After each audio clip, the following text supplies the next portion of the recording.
እግዚአብሔርም ቡዳ ነው። ቤተ እስራኤላዊነትና ኢትዮጵያዊነት እንዴት ነበር ይታይ የነበረው? ማንም ሰው በማንም ሰው ላይ መንፈስ ያርፋል።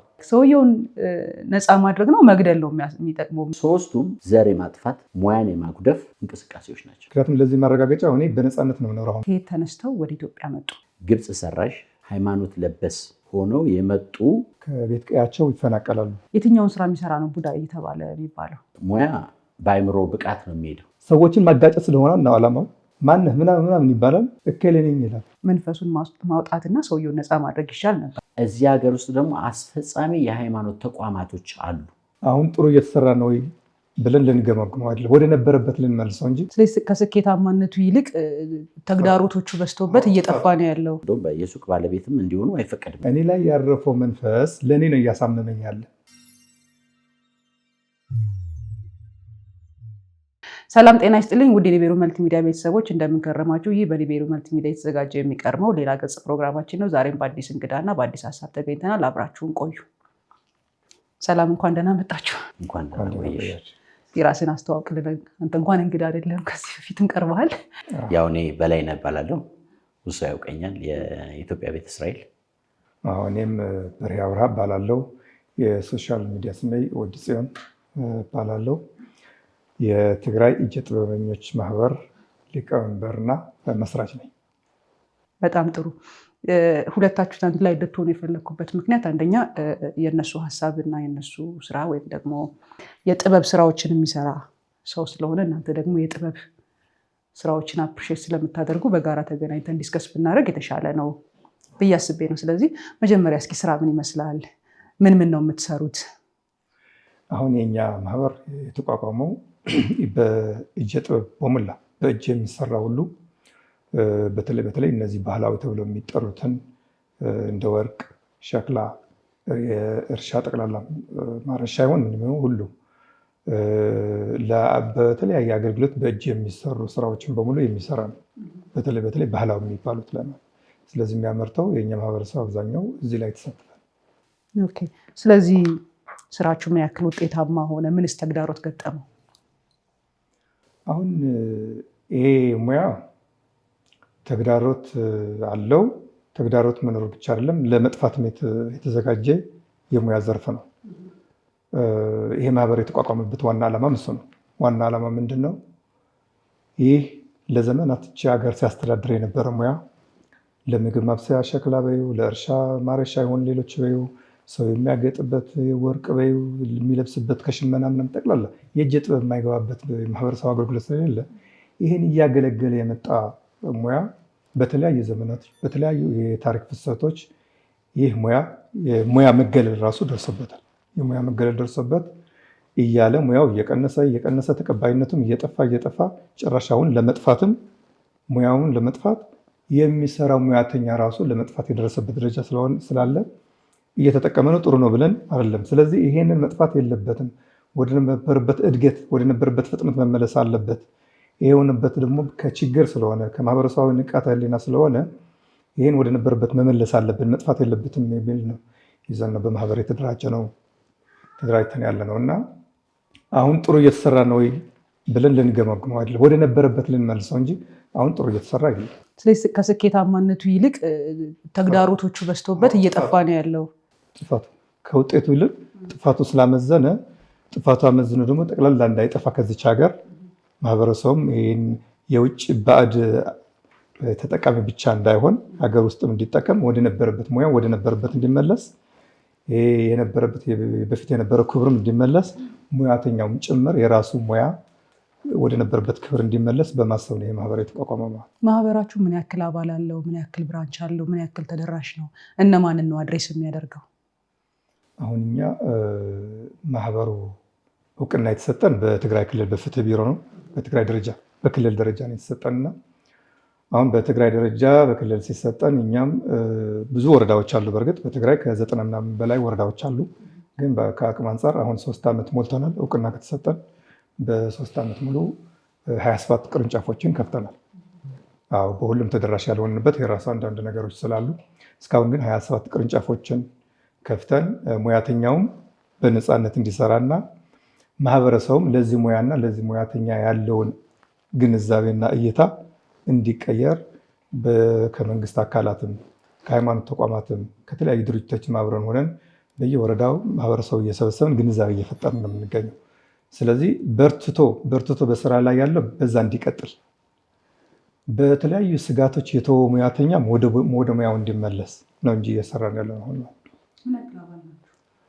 እስካሁን ድረስ በመታወቂያ ደረጃ የወሰነው ወደ 4000 ያክል አባል ነው የሰጠነው።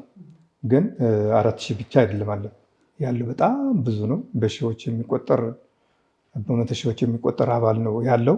ግን እኛ ላይ አሁን የመጣውን መገለል የሚለውን ለሙያውና ለሙያተኛው የተሰጠው ስም አለ። አሁን እሱን በመፍራት እዚህ ማህበር ላይ ደፍረው የማይገባ ብዙ ነው። አሁን ፕራክቲካል እየሰሩ ያሉ ሰዎች ናቸው ደፍረው፣ በጣም ብዙ ጥቃትም ብዙ መገለልም ስለሚደርስባቸው ደፍረው መታወቂያ የሚወስዱት እንጂ አብዛኛው እንዲሁ ዝም ብሎ ከርቀት የሚያይ ነው ማለት ነው። ስለዚህ እስካሁን የሰጠነው መታወቂያ ይሄን 4000 አካባቢ ሰጥተናል። በላይ ወደ አንተ ልምጣ። ከዚህ በፊት እንግዲህ በነበረን ዲስከሽን ቤተ እስራኤላውያኖች የጥበብ ብቃት ያላቸው ከመሆናቸው የተነሳ ምን የሚባል ስም ተሰጥቷቸዋል? የጥበብ አባት እስከመባል ድረስ ደርሰዋል። እዛ ውስጥ ሸክላ ስራ፣ ሽመና፣ ወርቅ አንጥረኝነት፣ የእርሻ ማቴሪያሎችን በመስራት በቃ ኢትዮጵያ የነበራት ኦልድ ቨርዥን ሙሉ የቤተ እስራኤል ገጽ እንደሆነ ስናወራ ነበር። አሁን እሱ የሚያወራው የስራ ዘርፍና እሱ የሚላቸው ስራዎች በእናንተ በኩል የሚካተቱ ናቸው ወይ? በጣም ጥሩ ጥያቄ ነው። አመሰግናለሁ ድጋሚ ስለተገናኘን። ቤተ እስራኤል በኢትዮጵያ ሲኖር እንግዲህ የመጀመሪያው ጊዜ ከጎሳ ግጭቱ በፊት የነበረው ያው የራሱ ኪንግደም የነበረው የራሱ አገዛዝ የነበረው ነገስታት የነበሩት በጣም ሰፊ ግዛት የነበረው በተለይ በጌ ምድር የሚባለውን ከጎንደር እስከ ላስታ ያለውን እንዲሁም አክሱም ላይ ሰፋፊ ቦታዎች የነበሩት ነው። ከዛ በኋላ ግን በታሪክ ክፍተት ወደ ተለያየ ሀገራችን ክፍል እንደተበተነ ያሳያል። በተለይ ከ12ኛ ክፍለ ዘመን እስከ 17ኛው ክፍለ ዘመን ያለው የኢትዮጵያ ቤተ እስራኤል የተበተነበት ሁኔታ ነው ያለው። ታሪክ የሚያስረዳን ይህንን ነው። እነዚህን ጥበቦች ቤተ እስራኤሉ ወይም ሌላው ማህበረሰብ ከምን አንጻር ነው የሚያየው የሚለውን ነው የምንመለከተው። ቤተ እስራኤሉ ይህንን ጉዳይ መያዝ የጀመረው ከርስትና ከጉልት ከመሬት ከተነቀለ በኋላ ነው። ከሁለቱም ሲነቀል ወዴት ነው የገባው? ቀጥታ ወደ እጅ ሙያ ስራዎች ነው የገባው እና ለነገስታት የጦር መሳሪያዎችን ማምረት፣ በአካባቢ ላይ ላሉ ለግብርና ሙያ የሚያገለግሉ የእርሻ መሳሪያዎችን መስራት፣ ለበዓላት የሚለበሱና ያዘቦት ልብስም የሚለበሱ የክት ልብስ የሚባሉ የተለያዩ የሀገር ባህል ልብሶችን ይሰራል። ሸክላ ሽመናውን ብቻ ሳይሆን ማጌጫዎችንም ጭምር የሚሰራ ነው። እስካሁን የምንጋገረው እንግዲህ በምጣድ ነው። ጀበናችን ቡና እያለን የምናስተዋውቀው ትልቁ ገቢያችን ሸክለኛ ነው የሚያመርተው። ስለዚህ ይሄ ማህበር መቋቋሙ የኢትዮጵያ ቤተ እስራኤል ይዞት የነበረውን እንደ መተዳደሪያም እንደ ቅርስም እንደ ሙያ የያዘውን ነገር ለሀገር ባለውለታ ያደረገውን ነገር እነሱ ይዘው በመገኘቱ በጣም አፕሪሺየት የሚደረግ ነው፣ የሚደነቅ ነው ማለት ነው። ከኛ ማህበረሰብ ጋር እንግዲህ ይሄ ነው ግንኙነቱ ሊሆን የሚችለው። ከታሪክ አንጻርም ይሄ ነው ግንኙነቱ። ግን ተግዳሮቶቹ ኢትዮጵያ ውስጥ ያለው ቻሌንጅ እነሱን በደንብ የነካቸው ይመስለኛል። ሙያውን የሚሰሩ ሰዎች ናቸው በአጸያፊ ሰበነክ ስድቦች የሚነኩት። እንደ አጋጣሚ ሆኖ እንደ ዕድል ሙያውን ይጠቀማሉ፣ አገልግሎቱን ይጠቀማል፣ ሌላው ማህበረሰብ ውጤቱን ይጠቀማል። ግን ሰዎቹን የማግለል እንዳልከው እንደዚህ አይነት ነገር አለ። ይሄ ከእውቀት ማነስና ኋላ ቀር አስተሳሰብ የመነጨ ነው። ይህንን የሚደግፉ ግን የሃይማኖት ተቋማትም አሉ፣ ባህላዊ ድርጊቶች አሉ። ማህበረሰቡም እንደ ደንብ የተቀበለው እንደ ባህል የተቀበለው ስርዓት አለ። ከዚህ ጋር እንግዲህ ትልቅ የግንዛቤ ማስጨበጫ መድረክ እየፈጠራቸው ያደረጋችሁት ነገር በጣም የሚደነቅ ነው። እሱ ላይ ልንተጋገዝና ልንገናኝ እንችላለን ብዬ አስባለሁ። መልካም። ካነሳኸው ሀሳብ አንድ ጥያቄ አጫረብኝ። ከርስታቸው እንዲፈናቀሉ ጉልትም እንዳይሆኑ የሚል አንድ ሀሳብ ነበረ። ማን ያፈናቀላቸው? ለምንስ ተፈናቀሉ? በወቅቱ እንግዲህ ኢትዮጵያ የምትገዛው በነገስታት ነው። አሁን ነው ከአፄ ቴዎድሮስ በኋላ ነው እንግዲህ ወደ ሴንትራል ገቨርንመንት የመጣው እንጂ በፊት የደቡብ ንጉስ፣ የሰሜን ንጉስ፣ የሸዋ ንጉስ የተለያየ እንደዚህ ነበር ያለው። ስለዚህ በየወቅቱ የነበረው እንትን ከጎሳዎች ጋር ግጭት ነበረ። ጎሳዎች ደግሞ በሃይማኖት የሚቀቡ ነገስታቶች ነበሯቸው። ስለዚህ ከሃይማኖት የጸዳ ማመለካከት አልነበረም። ከዛ አንጻር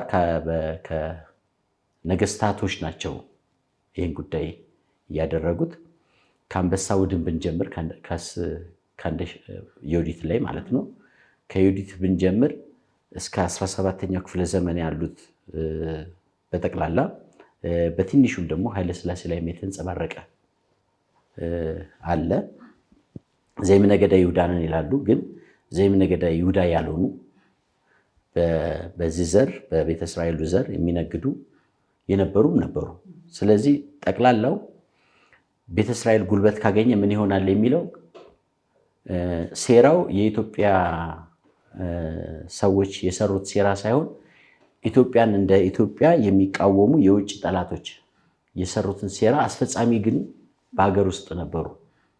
በማወቅም ባለማወቅም ለዛ ጉዳይ በመገዛትም የሚያደርጉ ነበሩ። ስለዚህ እነዚህ የቤተ እስራኤል ዘሮች ላይ እና ሙያውን የሚሰሩትን አብዛኛውን በአጸያፊ ስም ቡዳ፣ ካይላ፣ ጅብ፣ ጠይብ፣ ቂሌ፣ ፉጋ የመሳሰሉ በጣም መጥፎ ስሞችን በመሰየም እነዛ ሰዎች እንዲገለሉ ከገበያ እንዲነቀሉ ተደርጓል። ይሄ ብቻ አይደለም። የገበያ ቀኖችን ራሱ የሰንበት ቀን ላይ በማድረግ ከአምላክ ጋር የሚያጣላቸውን ነገር ኦሪታውያኖቹን ከአምላካቸው ጋር የሚያጣላቸውን ነገር የተሰራበትም ሁኔታ አለ። ስለዚህ አንዳንድ ቦታ አይታችሁ ከሆነ ማክሰኝት ገበያ፣ ሐሙስ ገበያ ምናምን የሚባል አለ። በዛው የቀጠሉ ማለት ነው። ገበያ ግን ቅዳሜ አልነበረም ድሮ ኢትዮጵያ ውስጥ። አሁን እነዚህ ከተሰየሙ በኋላ ግን ቅዳሜ ገበያ ተደርጓል። ስለዚህ ቤተ እስራኤሎች ደግሞ ቅዳሜን ገበያ ስለማይሄዱ አንደኛ በኢኮኖሚ ወደኋላ ለመጎተት ነው። ሁለተኛው ግን ግብ ከአምላካቸው ጋር ማጣላት ነው። ሶስተኛው በመሀል ደላሎች ወይም በጅምላ ተቀብለው ቸርችለው ሊሸጡ የሚችሉ ባለሱቆች መፍጠር ነው። እንደውም የሱቅ ባለቤትም እንዲሆኑ አይፈቀድም ነበር። ስለዚህ እነዚህ ነገሮች አሁን ላይ በእንደዚህ አይነት ትጉ ወጣቶች በየአካባቢ ያሉ ሰዎች ግንዛቤ በመፍጠር ከመንግስት ጋር ጥሩ ግንኙነት በመፍጠር ሰውም ደግሞ ዘመናዊ ትምህርት እየተማረ ሲመጣ ይሄ ምን ያህል እንደጎዳው በማወቁ እየተለወጠ መጥቷል።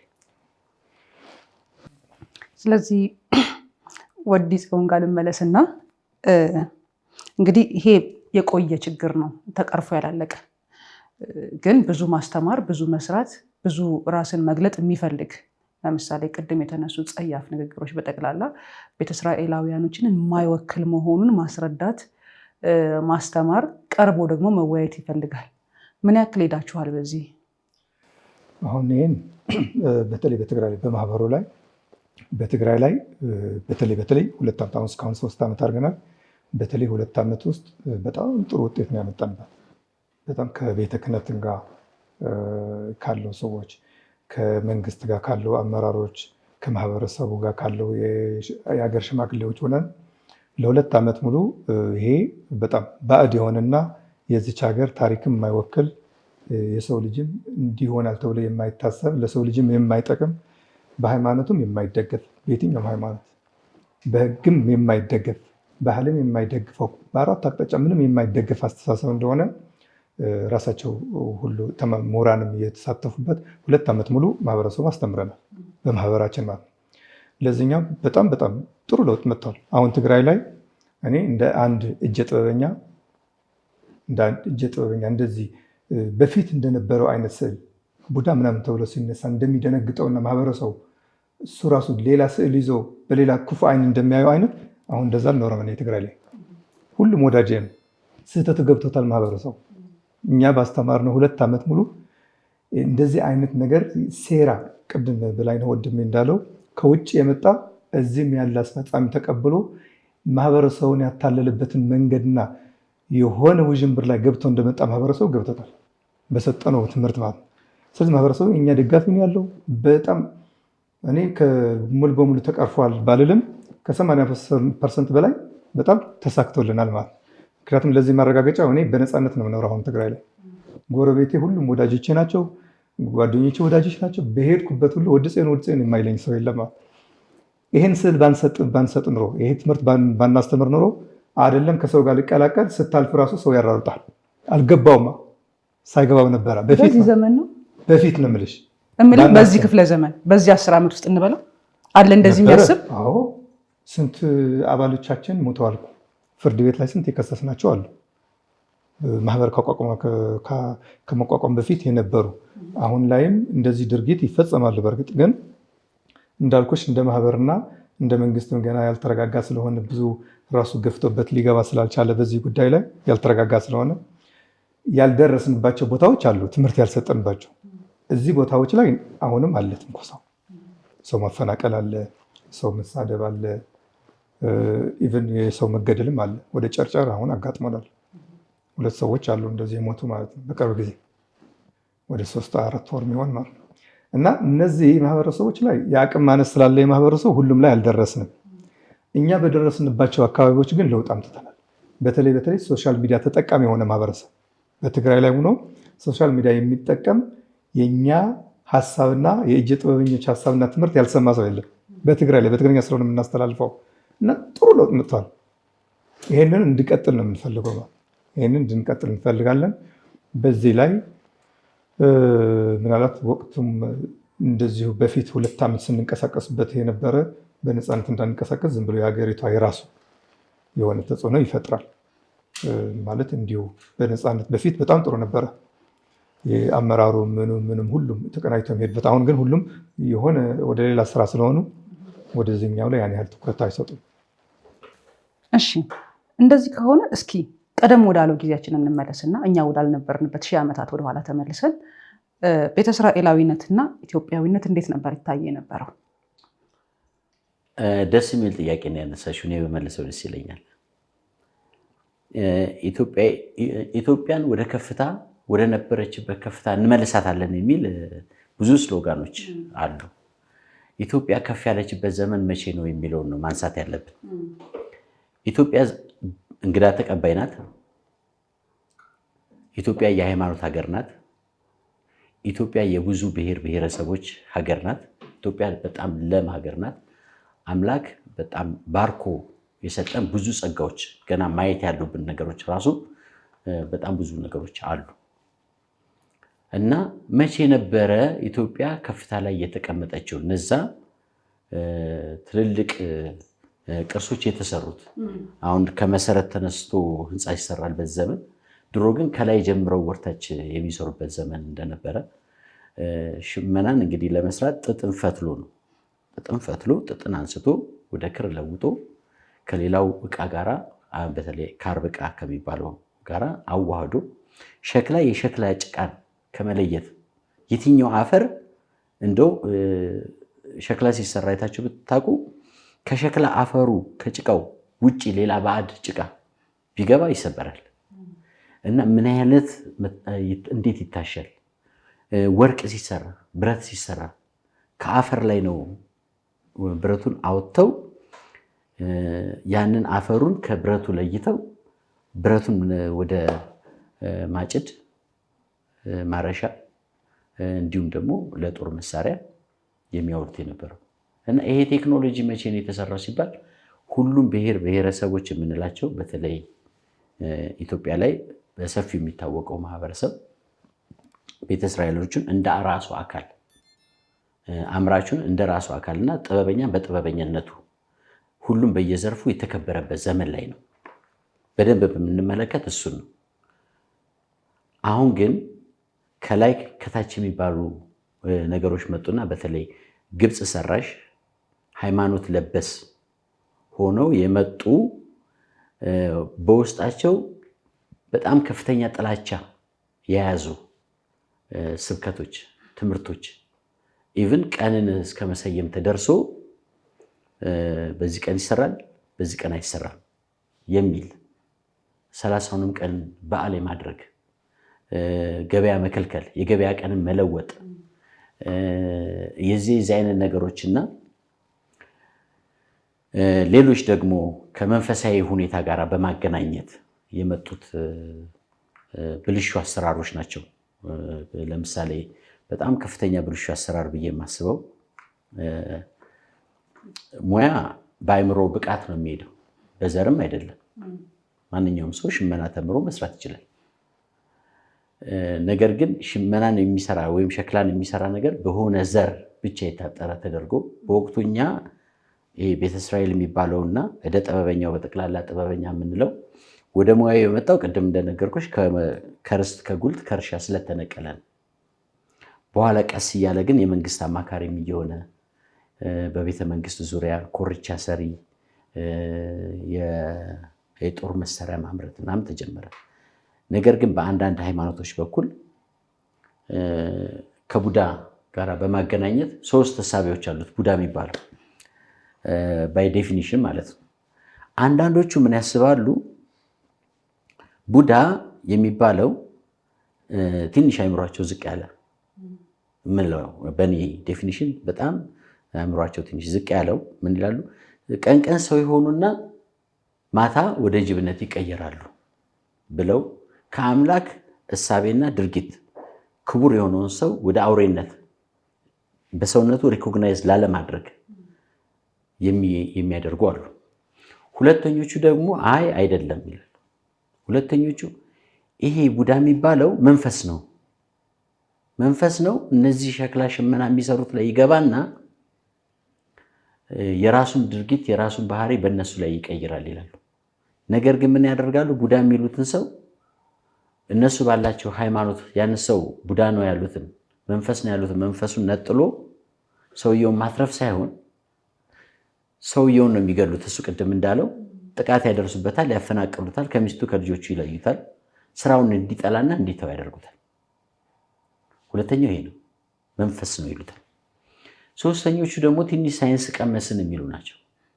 እነዚህ ደግሞ አይ ከዓይን የሚወጣ ጨረር አለ፣ ይሄ ጨረር ሰውን ሀሳብ ሊቀይር ይችላል፣ በሽታ ሊያመጣ ይችላል እና በጣም መጥፎ ነገር ነው ብለው ያስባሉ ማለት ነው። እኔ ደግሞ የባዮሎጂ መምህር ነበርኩኝ። ሂውማን ባዮሎጂ በደንብ ነው የማውቀው። ለማየት ብርሃን ነው እንጂ የሚያስፈልገው ከዓይን ውስጥ ብርሃን የሚመነጭ ወይም ጨረር የሚመነጭበት ቦታ የለም። ስለዚህ ሶስቱም ዘር የማጥፋት ሙያን የማጉደፍ እንቅስቃሴዎች ናቸው። እሺ ትንሽ አሁንም ወደኋላ ልመልስህ። አይ ቲንክ ቶፒኩ ጥሩ ነው። ቤተ እስራኤል የሚለው ስያሜ በራሱ ሲመጣ ኢትዮጵያዊ ያልሆነ ስያሜ ነው። ስለዚህ እነኚህ ቤተ እስራኤላውያኖችን ስቶሪያቸውን እንወቅ። መጀመሪያ ከየት ተነስተው ወደ ኢትዮጵያ መጡ የሚለውን፣ ከዛስ ለምን መጡ፣ ከማስ ጋር መጡ፣ ለምንስ እዚህ ቀሩ? ይሄንን ብናቅ የሚጠቅመን ምንድን ነው? ላይክ እኔ ክሊር እንደሆነ እንድረዳ እኔም ተመልካቾቼም። ምክንያቱም እንደ ማህበረሰብ ያልተረዳናቸው ያላወቅናቸው ልናቅ የሚገባ ብዙ ነገር አለ። ለምሳሌ አሁን ቡዳ በሚለው ነገር እኔ እንደዛ ነበር። አሁን ሁለተኛውን ነበር የማስበው። የሆነ መንፈስ መጥቶ ሰው ውስጥ ይገባና ሰውየውን ኦብሰስድ አድርጎት የሚፈልገውን ያሰራዋል የሚለውን ነው። እኔም እንግዲህ ከመረጃው መሀል የደረሰኝ ሰው ግን ምንድነው የሚያሳምነው? ላይክ ሰውየውን ነፃ ማድረግ ነው መግደል ነው የሚጠቅመው የሚለውን ስታየው እንደው ነገር የእውነት መንፈስ ከሆነ ራሱ መንፈሱን ማውጣትና ሰውየውን ነፃ ማድረግ ይሻል ነበር። ግን ውጤቱ ሰውየውን መግደል ከሆነ ሜይ ቢ ፕሮፓጋንዳም ሊሆን ይችላል። ኦኬ ሶ ወደኋላ እንመለስና እዛ ላይ ላስተካክላችሁ ብዬ ነው። አሁን ያላችሁትን እኛ ለ2 ዓመት ሙሉ ስላስተማርን በዚህ ላይ በጣም ኤክስፐርት ነኝ እኔ ማለት አሁን የተነሳው ምናልባት ተመልካቾችም ቪዥታ እንዳይኖራቸው በእነሱ አሁን ሁለተኛው ላይ ያነሳው በእጀ ጥበበኞች ላይ የሆነ መንፈስ አርፎ እንዲህ ያደርጋል ምናምን የሚለው ምንም መጽሐፍ ቅዱሳዊም አይደለም፣ እንዲህ አይነት ችሎታም የለም። እኛ 2 ዓመት ሙሉ የሃይማኖት መሪዎችም የመሰከሩት መጽሐፍም የመሰከረው ሁሉም የመሰከረው ምንድን ነው? በፍጹም ታምር የሆነ ሰው መንፈስ አርፎት ለሌላ ሰው እንደማያሳምን በቃ ይሄ ተረጋግጧል። ሰውየው በራሱ ነው መንፈሱ እዛ ላይ አርፎ ነው ለሰውየው እያሳመመው ያለ እንጂ እዛ ታማሚው ሰውዬ ላይ ማለት ነው እንጂ እጀ ጥበበኛ ላይ የሚያርፍ የለም። እኔ ከታመምኩኝ ለራሴ ነው የምታመመው። አሁን እኔ እጀ ጥበበኛ ነኝ አልታመምም ብዬ አይደለም። ማንም ሰው በማንም ሰው ላይ መንፈስ ያርፋል። ስለዚህ ያረፈው በእኔ ላይ ነው እንጂ እኔ ላይ ያረፈው መንፈስ ለእኔ ነው እያሳመመኝ ያለ። ያረፈው መንፈስ ደግሞ ወይ እግዚአብሔር ወይ ቅዱስ ገብርኤል ወይ ምናምን መላእክት የምንላቸው ቅዱስ መንፈስ አይደለም፣ እርኩስ መንፈስ ነው ያረፈው ነው በታመመው ሰው ላይ። ስለዚህ እዛ ሆኖ የሚለፋለፈውን ሰይጣን በተፈጥሮው ውሸት ስለሆነ የሚናገረው እውነትን ስለማያውቃት እዛ ላይ ያረፈው የሚታጠነውና እሱ እንዲለፋለፍ እየተደረገበት ያለ ባዕድም ራሱ በመጽሐፍ የማይፈቀድ የጎማ የምናምን የዶሮ አር ምናምን ስለሆነ የባዕድ ስለሆነ ጠቅላላ እሱ እዛ ሆኖ ሰዎችን ያጠቁራል። እከሌ ነው እንዲያደረገ እከሌ ነው እንዲያደረገ እያለ በታመመው ሰው ላይ ሆኖ የሚለፋለፈውን እርኩስ መንፈስ ነው እንጂ እጀ ጥበበኞች ላይ አርፎ ቆይቶ ከዛ ከነሱ ተነስቶ እዛ ጋር ሂዶ አይደለም። ይሄ የሃይማኖት መሪዎችም ያረጋገጡት አሁን ኮንፊውዥን እንዳይኖር ቅድም አንቺ ስትገልጪው እንትን ስለነበር ነው። ስለዚህ ሰው የሚታመም በራሱ ነው። እዛ ላይ ነው፣ እሱ ጋር ብቻ ነው ያለው። ግን እዛ አሁን ምን ሊያደርግ ይችላል? እርኩስ መንፈስ ሰዎችን ማጋጨት ስለሆነ እና ዓላማው ማነህ ምናምን ይባላል። እከሌ ነኝ ይላል፣ ወዲ ጽዮን ነኝ ይላል፣ በላይ ነኝ ሊል ይችላል። ሌላ ሰውም ሊጠራ ይችላል። ሊጣላው የሚፈልገው ውጣ ምናምን እየተባለ ሰውየውም ይጎዳል ማለት ነው። ይሄ ከሃይማኖቱም ከምናምንም ውጭ ነው። ከሃይማኖቱም ከምናምንም ውጭ ነው ያለው። እዚህ ላይ እኔ ልዩነት ስላለኝ ነው። ሰዎች ሆን ብለው በመንፈስ ኢትዮጵያ ውስጥ ያው እንግዲህ የሃይማኖት ማህበረሰብ ስለሆነ ያለው ሃይማኖትንና መንፈስን ስለሚፈራ ሰዎችን ያንን ኮሚኒቲ ይህን ስራ የሚሰራው ማህበረሰብ ሆን ብለው ለማጥቃት የተፈጠረ ነው እንጂ መንፈስ የሚባል ራሱ ሰው ላይ ገብቶ የሚያሰቃየው የሚያሳምመው ነገር የለም። ይሄ ዘር የማጥፋት ስራ ነው። ምናልባት ሳይኮሎጂካል ዲስተርባንስ ይኖርበታል። የታመመ ሰው ትራውማ የሆነ ፍራቻ ሊኖርበት ይችላል። አንተ እኮ የሆነ ነገር ያጠቃኛል ብለህ ካሰብክ ቀን ስትወጣ ያየኸው ጉቶ እኮ ማታ ያሸመቀ ሰው ሊመስል ይችላል። ይሄ እና ከዛ አንጻር እንደዚህ አይነት ነገሮች ሲኖሩ ትሪትመንት መደረግ ያለበት ሕክምና መደረግ ያለበት በሳይንሳዊ መንገድ በአእምሮ ሕክምና መደረግ ያለበት እና መንፈስ ገብቶ የሆነን ሰው ያሰቃየዋል የሚባል ነገር አይደለም። እንደዛ ከሆነ እኮ ያ በአካባቢው የሚታመነው እምነት ሰውየውን ከመንፈሱ ነጥሎ መንፈሱን አይገልም እኮ። መንፈሱን ሲገል አይተን አናውቅም። ሰውየውንም ነፃ ሲያደርግ አናውቅም። የሚያደርጉት ምንድነው? ፕሮዳክቲቭ የነበረውን የሚያመርተውን አካባቢው ላይ ጥሩ ምርት የሚሰጣቸውን ሰውዬ ሄደው ጥቃት ማድረስ ነው። ከምቀኝነት ከተለያየ ጉዳይ በማንሳት ሰዎች ደግሞ ፍራቻ ያላቸውን ሰዎች ይህን አስተሳሰብ እንዲቀበሉት በማድረግ ነው። ይሄ ደግሞ ትልቁን ስራ የሰሩት ግብጾች ናቸው። እዚህ ሀገር ውስጥ ደግሞ አስፈጻሚ የሃይማኖት ተቋማቶች አሉ፣ ሊመረመሩ የሚገባ እናውቃቸዋለን እኮ በየመጽሐፉ ላይ ጽፈዋል። የቡዳ መንፈስ ያለበት የምናምን መንፈስ ያለበት የምናምን ይሄን ብትይዝ በደረት በእንትኑ ብትል ብለው በአንገት ብታንጠለጥል በእጅ ብታሰራው በእንትናይ በንቅሳት ብታሰራው ተብሎ ከዚህ ነገር ያድናል የሚል አስተሳሰብ ህብረተሰብ ውስጥ እንዲገባ ተደርጓል። ለምን ይሄ ነገር ሌላ ሀገር ላይ የለም ነው? ቻይና እኮ ከኛ ይልቅ ሸማኔ ናት። ሌሎች ሀገር እኮ ትልልቅ ኢንጂነሪንግ ስራዎች ይሰራሉ። ስለዚህ ሆን ብለው ኢትዮጵያን የቀበራት አስተሳሰብ አምራች ማህበረሰብ እንዳንሆን ከሌላው ጋር ተወዳዳሪ እንዳንሆን ያደረገን ክፉ አስተሳሰቦች ናቸው ሶስቱ። ምክንያቱም አንድ ነገር አይደለም የሚያወሩት ስለ ዘር ማጥፋት ሆኖ ስለ ስራ ማቆሸሽ ሆኖ ግን ሶስቱም ቅድም ያስቀመጥኳቸው ሶስቱም ውሸት ስለሆኑ ነው እንጂ አንድ አይነት ቢሆኑ ኖሮ አንድ አይነት አቋም ይኖራቸው ነበረ። ይሄ ነው። ሌላው ቅድም እንዳልከው በየትኛውም ሃይማኖት ውስጥ ትክክለኛ ሃይማኖት ውስጥ ይሄ ነገር ተደጋፊነት የለውም። ሰራተኛም ብቻ ደግሞ ፈልጎ የሚይዝም መንፈስ ቅዱስ የሚሆን መጥፎ መንፈስ እስካሁን በየትኛውም ሃይማኖት ላይ አላየንም።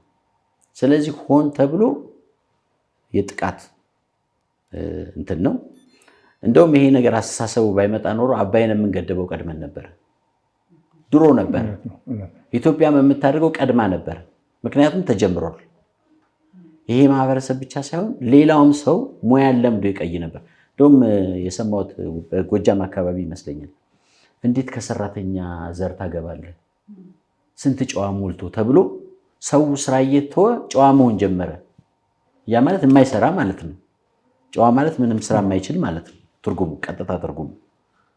ስለዚህ ይሄ አስተሳሰብ ኢትዮጵያን ለረዥም ጊዜ ወደኋላ የጎተተ ስለሆነ አሁን ያሉ በኢትዮጵያ ውስጥ የሚንቀሳቀሱ ግብረሰናይ ድርጅቶች፣ ኤንጂኦዎች፣ መንግስት፣ የሃይማኖት ተቋማት፣ ሌሎችም ተጨባጭነትና ተጽዕኖ ፈጣሪ የሚሆኑ ሚዲያዎች ጭምር ርብርብ አድርገው ለአንዴና ለመጨረሻ ጊዜ ይሄ ጉዳይ የሚነቀልበትን ነገር መፈጠር አለበት እንጂ ሰው ከዚህ ሙያ እኮ እየወጣ ነው።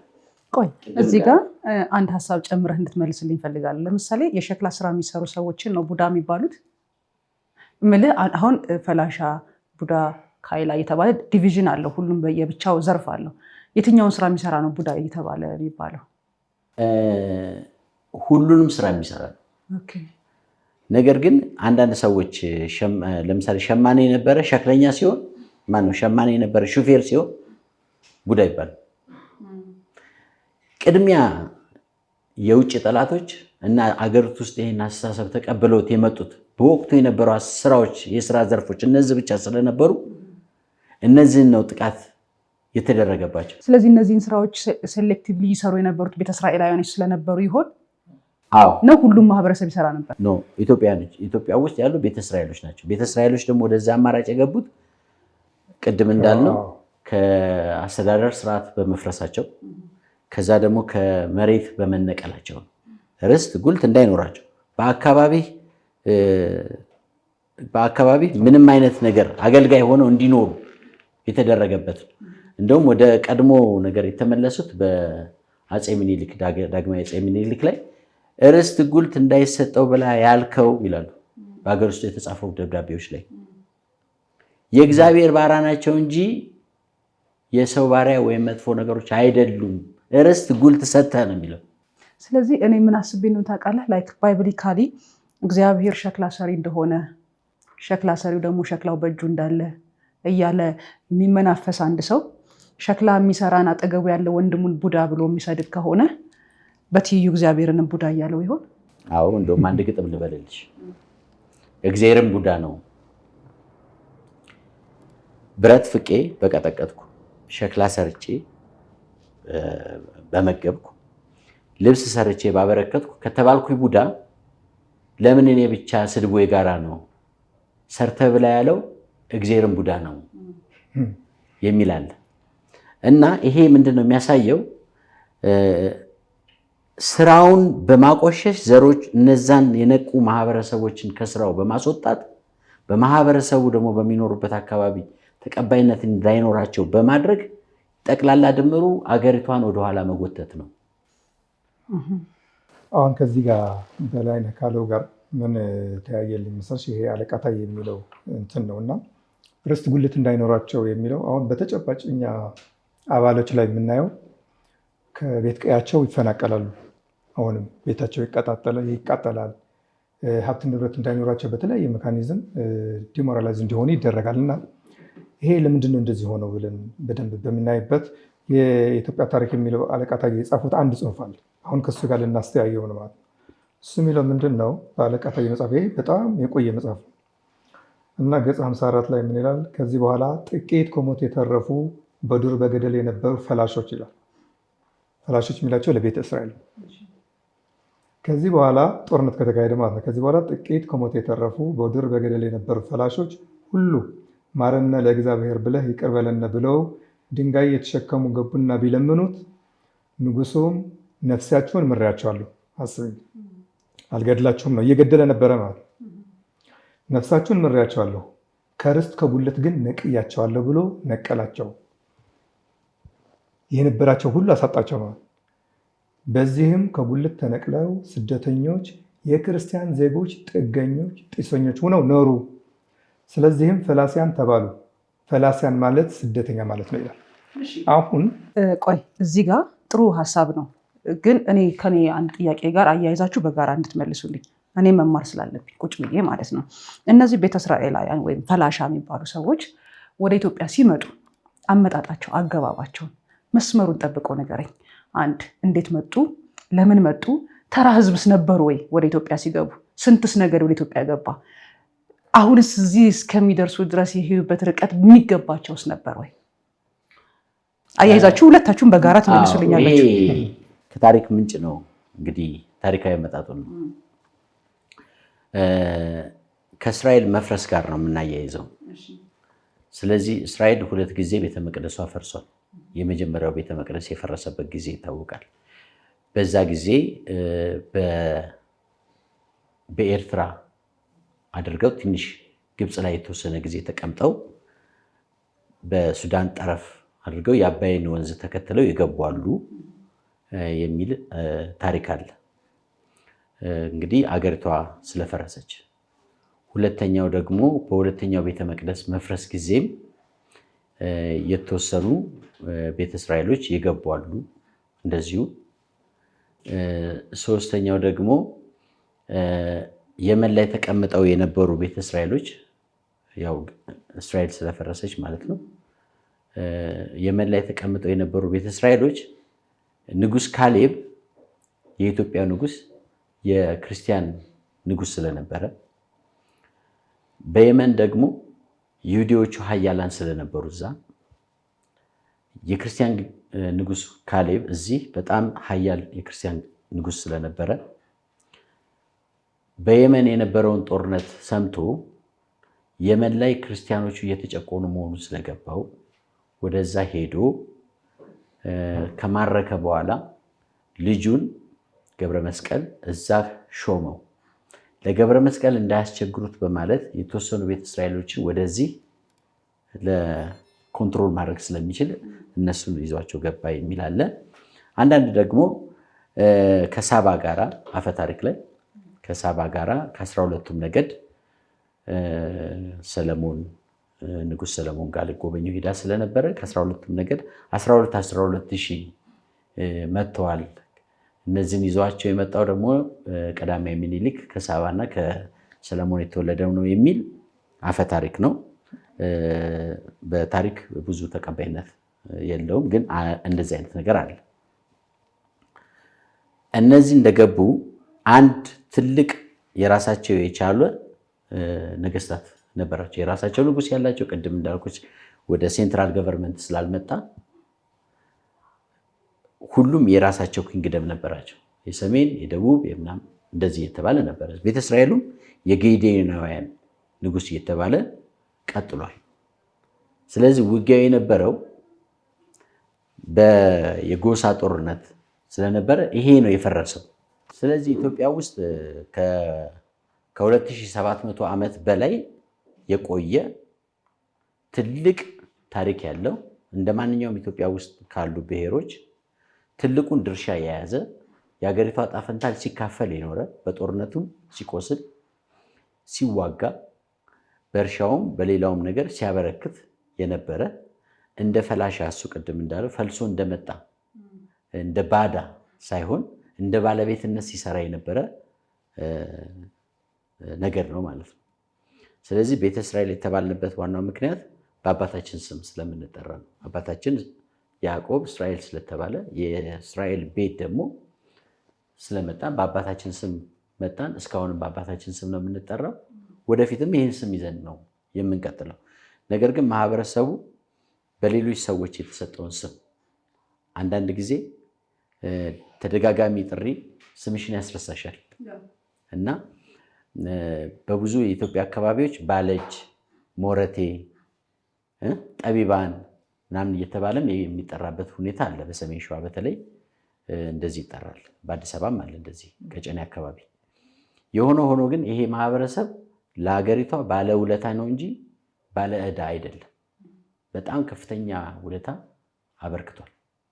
አሁን በዚህ ዘመን ያለው መንግስት ጋራ የዚህ አይነት አስተሳሰብ ተቀባይነት ስለሌለው ሃይማኖቶችም ከዚህ አንጻር ራሳቸውን አስተካክለው ማህበረሰቡ ይሄን አይቶ ምን ያህልም ኢትዮጵያ ወደኋላ እንደውም ይሄ ማህበረሰብ በደንብ አፕሪሺየት ቢደረግ ኑሮ ወደ ቻይና እና ወደ ሌላ ሀገር የምንልከው እኛ ነበር።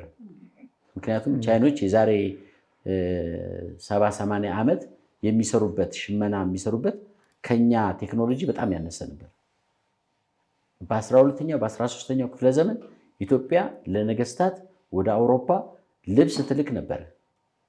በጣም ከፍተኛ ነገር ይዛ ትሄድ ነበር። ኢቭን ንግስተ ሳባ የሚባለው እኮ በአፈ ታሪክ እንኳን ለንጉሱ የክብር ዕቃዎች አይደል የከበሩ ማዕድናትን የተለያዩ ነገሮችን ይዛ ሄዳለች።